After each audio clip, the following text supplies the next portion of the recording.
Story Corner, presented by Jennifer.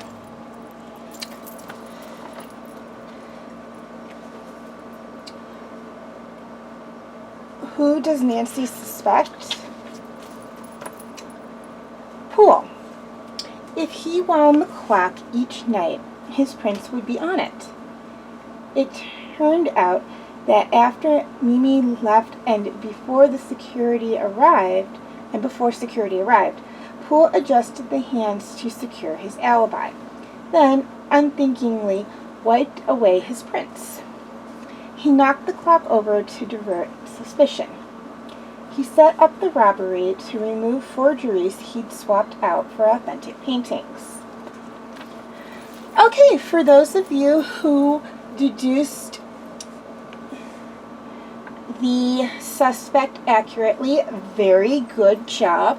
For those of you who were a little off the mark, well, you got another chance to solve a new mystery right now. Shot in the evening storm.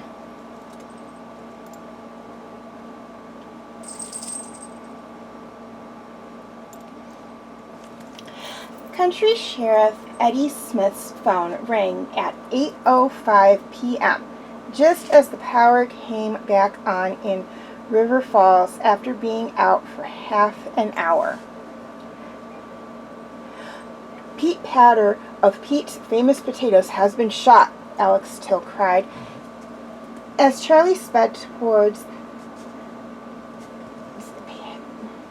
Patterson's estate in the neighboring town of Glen Oaks.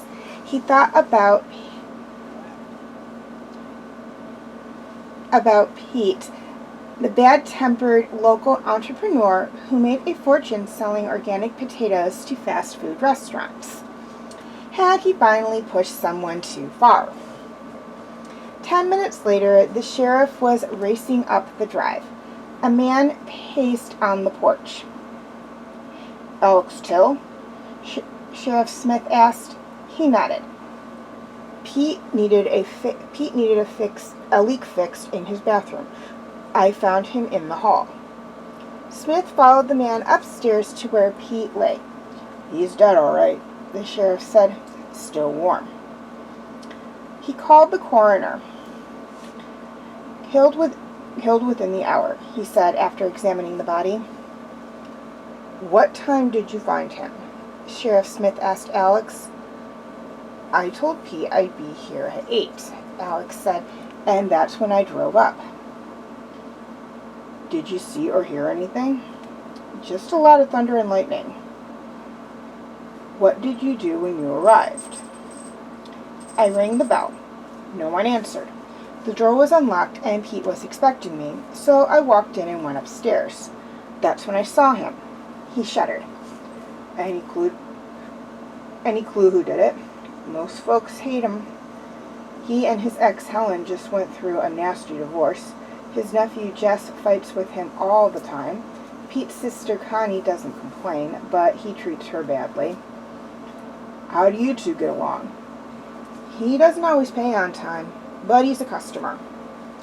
In the morning, the sheriff drove to Helen's condo in Glen Oaks. Good riddance, Helen huffed. The smartest thing I ever did was divorce that skinflint. Where were you at 8 o'clock last night? Working on my computer. Can anyone verify that? Only my hard drive. The sheriff found Pete's older sister Connie living in a rundown house across town. Noting the shabby living room, he asked, Did you resent your brother for not being more, generous? He could be cruel, but I'm used to it. Besides, he was family. Where were you at 8 o'clock last night, Connie? Curled up with my favorite mystery writer's latest, she said. No witnesses. The sheriff returned to River Falls to see Jesse. Pete wasn't my favorite uncle. I lent him all my savings to start his business, but told him I deserved to share the profits. He disagreed. Did he ever pay you back? Sure, Jesse sneered. With no interest, cheapskate. Where were you at 8 p.m. last night? I was watching TV with my fiancé. He put an arm around the blonde beside him. Back in his office, the sheriff considered his suspects. He closed his eyes, then blinked them open. He had it. Who shot Pete? Consider the clues within the story and write your answer in the comments section. Then tune in next time to The Proof in the Pot for the answer.